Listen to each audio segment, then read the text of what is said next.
आप देख रहे हैं अमेज नाउ।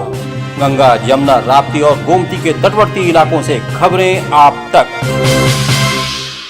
बाढ़ और आपदा से बचाव के लिए जिला प्रशासन, सेना और एनडीआरएफ का नमस्कार, सत्य घटना के नए अंक के साथ मैं सोनी निगम। शुरुआत करते हैं मुख्य घटनाओं से।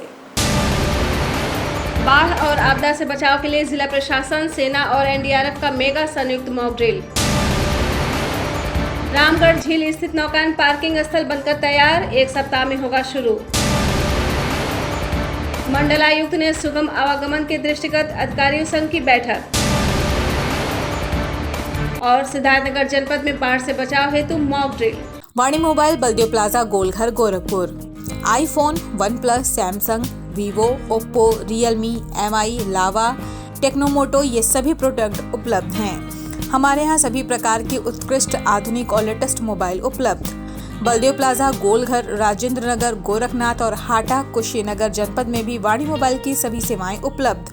Mobile number 918687419008। Doctor Ashish Chaudhary और डॉक्टर केसी चौधरी के सफल प्रयास से जियो मित्र ई पॉलीक्लिनिक का प्रारंभ। जियो मित्र ई पॉलीक्लिनिक के ब्रांड एम्बेसडर गोरखपुर सदर सांसद रवि किशन शुक्ल की देखरेख में एम्स, दिल्ली, PGI, चंडीगढ़ और देश के 350 से अधिक योग्य कुशल डॉक्टर्स की टीम द्वारा उचित परामर्श और इलाज की सुविधा मात्र 150 रुपए से 500 की फीस के साथ। याद रखें, रिसेंट पॉलीक्लिनिक, बिछिया ताड़ी खाना चौराहा, गोरखपुर और आसपास के जिले हर साल बाढ़ की विभीषिका से जूझते रहते हैं। जुलाई से लेकर सितंबर महीने तक यहाँ आने वाला पानी बाढ़ ला देता है। इसी बाढ़ के संकट से लोगों को बचाने, उन्हें तत्काल स्वास्थ्य सुविधाएं मुहैया कराने के लिए गोरखपुर में एक बड़ा मॉक ड्रिल आयोजित किया गया, जिसमें जल, थल, नभ तीनों ओर से लोगों के रेस्क्यू का काम किया गया। गोरखपुर के नौकायन इलाके में हुए इस मॉक ड्रिल में पुलिस, PSC, NDRF, जिला प्रशासन के अधिकारी, कर्मचारी शामिल हुए। इस मॉक ड्रिल में ये अभ्यास किया गया कि अगर किसी गांव में बाढ़ आ गई तो वहां पर लोगों को कैसे निकाला जाए। बाढ़ के पानी में अगर कोई व्यक्ति डूब गया हो तो उसे किस तरह NDRF द्वारा बचाकर सड़क मार्ग से ग्रीन कॉरिडोर बनाकर तत्काल अस्पताल पहुंचाया जाए। लोगों को राहत सामग्री कैसे मिल सके, इसको लेकर भी यहाँ पर हेलीकॉप्टर के जरिए अभ्यास किया गया। जहाँ पर मॉक ड्रिल के दौरान कमियां पाई जा रही थी, वहाँ पर उन्हें नोट कर ठीक करने का निर्देश दिया गया। मॉक ड्रिल को आयोजित करने वाले अधिकारियों का कहना है कि नेपाल में जब भारी बारिश होती है तो वहाँ की नदियों का पानी काफ़ी तेज़ी से भारत के राप्ती, रोहिन और नारायणी नदी में पहुँचता है, जिसकी वजह से पूर्वी उत्तर प्रदेश के कई जिले बाढ़ की विभीषिका से हर साल जूझते हैं।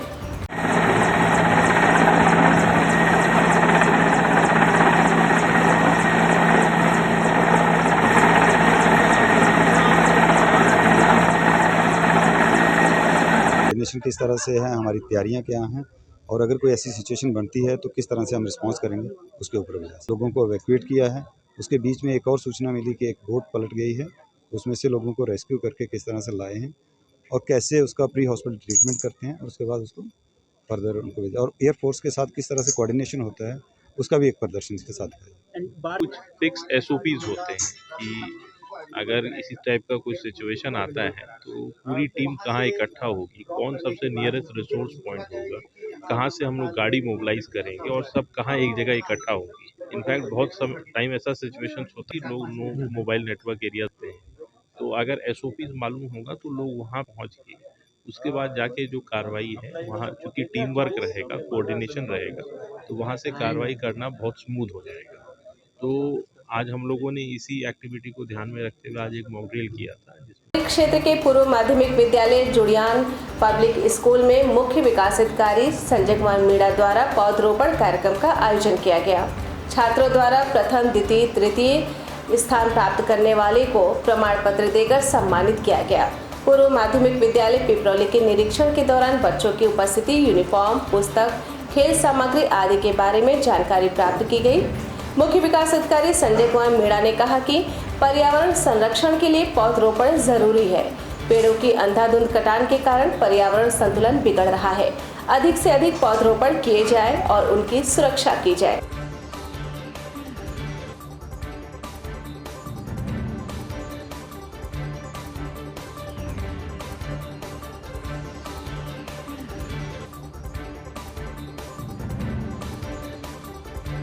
सामान्यतः वृक्षारोपण का कार्यक्रम था तथा जो विद्यार्थी फर्स्ट, सेकंड, थर्ड आए थे 6, 7 और 8 क्लास में, उनको IGL कंपनी द्वारा पुरस्कार वितरण का भी कार्यक्रम था। इसके अतिरिक्त वहाँ पर जो विद्यालय संचालन किस प्रकार से किया जा रहा है, क्या सुविधाएं हैं, किस तरीके से हम और इम्प्रूवमेंट ला सकते हैं, क्या समस्या है, उसके बारे में भी चर्चा की गई थी। वायरस संक्रमण के कारण पिछले 2 साल से कांवड़ यात्रा बंद थी, लेकिन इस बार संक्रमण की रफ्तार धीमी होने के कारण सभी कांवड़ियों के लिए कांवड़ यात्रा खोल दी गई है। 2 साल बाद होने जा रही कांवड़ यात्रा में इस बार भारी संख्या में कांवड़ियों के आने की संभावना है, जिसको लेकर प्रशासन और पुलिस विभाग की तरफ से तैयारी शुरू कर दी गई है। इसी क्रम में वरिष्ठ पुलिस अधीक्षक गौरव ग्रोवर ने बताया कि जितने त्योहार और पर्व के आयोजन होने हैं उसके लिए मीटिंग कर ली गई है। प्रचार प्रसार भी शुरू कर दिया गया है। इसके तहत कांवड़ मेले में यातायात प्रबंधन, भीड़ नियंत्रण, यात्रा रूट पर पुलिस प्रबंध आदि की व्यवस्थाओं को देखा जा रहा है। और आयोजन होने हैं उस संबंध में हमारे द्वारा अपने स्तर पर सारी मीटिंग्स कर ली गई हैं। जो पीस कमेटी मीटिंग है थाना स्तर पर और अन्य स्तर पर ऑलरेडी कर ली गई हैं।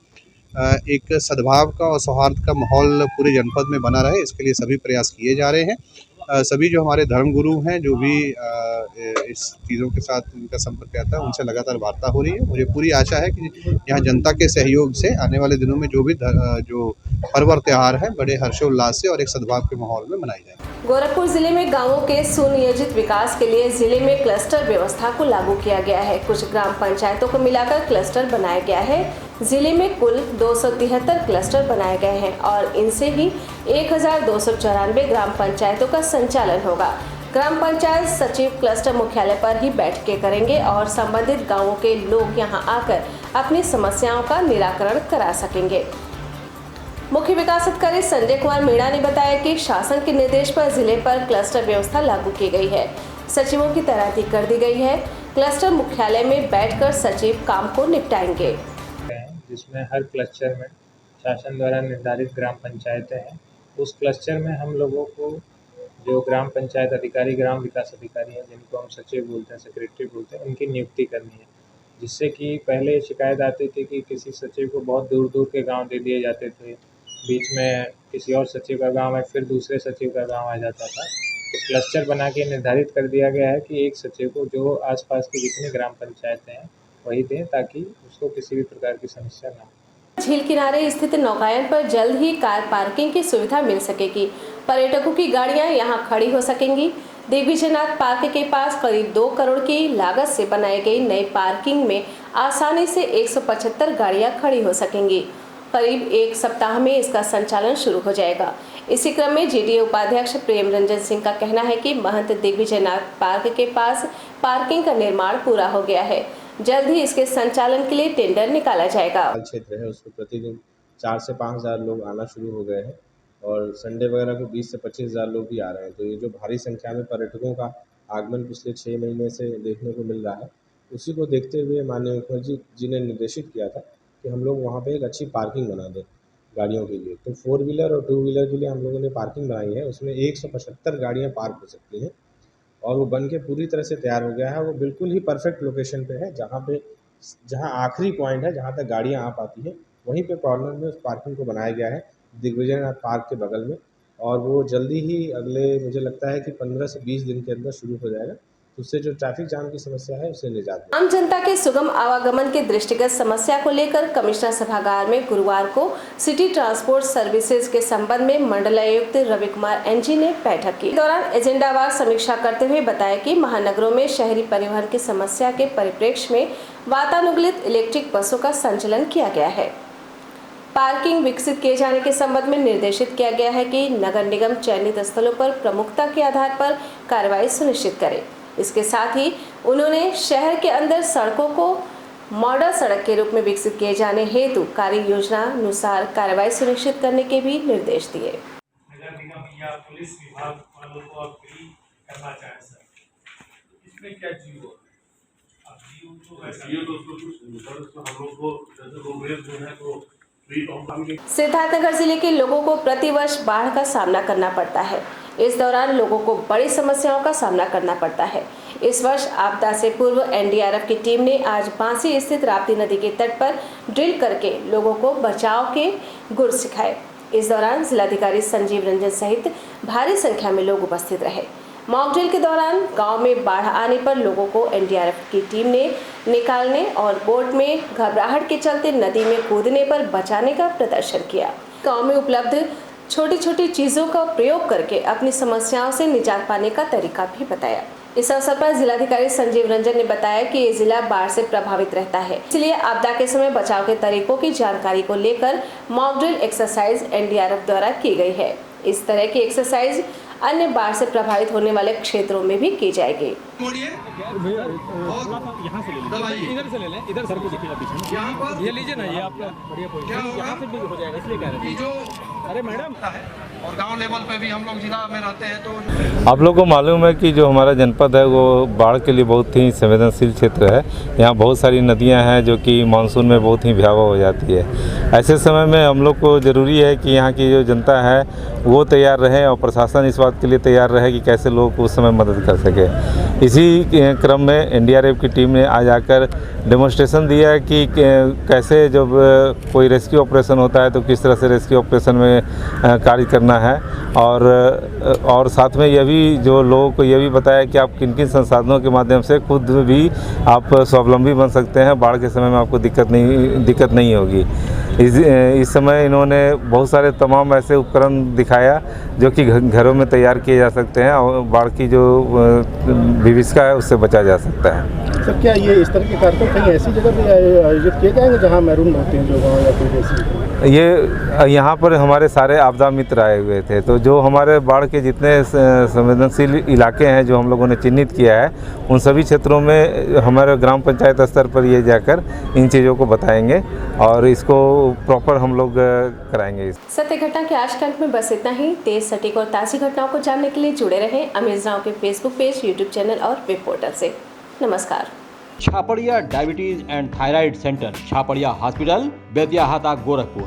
Doctor Ankit Chhapariya, diabetologist, fellowship in diabetes from Royal College of Physicians, London, and thyroid specialist द्वारा थायराइड के सभी तरह के इलाज और जांच उपलब्ध। डायबिटीज और उसके कॉम्प्लिकेशंस की जांच, इलाज की सुविधाएं उपलब्ध। न्यूरोपैथी की जांच, retinopathy, HbA1c lipid profile, thyroid function test, hormone related सभी जांचें होती हैं। डाइटिशियंस और वेट मैनेजमेंट की सुविधा उपलब्ध। संपर्क करें Chhapariya diabetes and thyroid centre, Chhapariya hospital, Betiahata, Gorakhpur. Mobile number 8409967738 और 05517960 पूर्वांचल में क्वालिटी एजुकेशन और एक्सीलेंट प्लेसमेंट के लिए अनेक राष्ट्रीय एवं अंतर्राष्ट्रीय पुरस्कारों से सम्मानित KIPM Gita Gorakhpur. Admissions open for BTech, B.Pharma, M.Pharma, MBA and Polytechnic. Now also offering BBA, BCA and BCom courses. KIPM Gita Gorakhpur. Ashmita hospital multi speciality centre, Gita Vatika road, Gorakhpur. प्रसूति स्त्री इनफर्टिलिटी रोग विभाग, नवजात शिशु बाल रोग विभाग, हड्डी एवं जोड़ रोग विभाग, जनरल एवं लैप्रोस्कोपी सर्जरी विभाग, गंभीर एवं अति गंभीर रोगी विभाग, विशेषज्ञ चिकित्सक द्वारा इमरजेंसी सेवा 24 घंटे उपलब्ध। कम खर्च में बेहतर इलाज ही हमारी पहचान है। अपॉइंटमेंट हेतु संपर्क करें 9838463555। आधुनिक सुविधाओं से सुसज्जित OT, emergency, ICU ward, NICU ward, general और प्राइवेट वार्ड उपलब्ध। हमारा पता है अश्मिता हॉस्पिटल, पादरी बाजार चौक से 500 मीटर पश्चिम, गीता वाटिका रोड, गोरखपुर।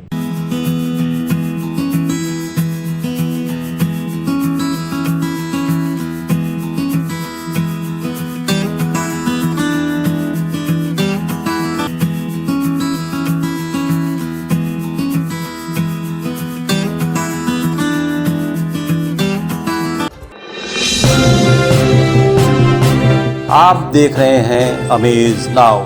गंगा, यमुना, राप्ती और गोमती के तटवर्ती इलाकों से खबरें आप तक।